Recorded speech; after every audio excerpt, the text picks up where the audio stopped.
လေးလိုက်ထဲမှာရှိလို့စားချစ်နေပြီနော်မှန်လို့မရရင်လည်းရပါတယ်ရှင်ကြည့်နေပေးပါ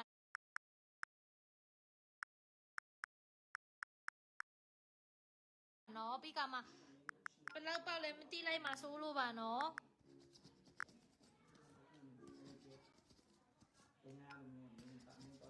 တသိန်းခုနဲ့တသိန်းနေကြည့်ပဲနော်ရှေ့မှာတော့စားထားရတယ်ကွယ်ရှုံးတဲ့သူနောက်ထပ်တသိန်း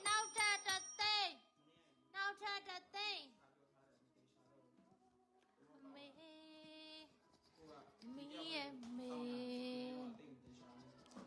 အေး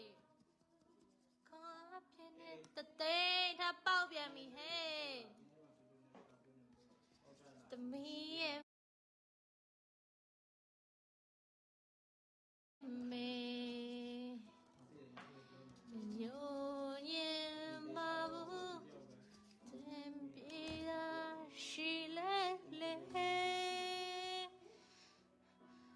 ဟုတ်တယ်မမရေခဏလေးစောင့်ပေးနော်လက်ဆောင်လေးတွေခဏလေးပါရှင်1သိန်း2သိန်း3သိန်းခွဲ3သိန်းခွဲနဲ့100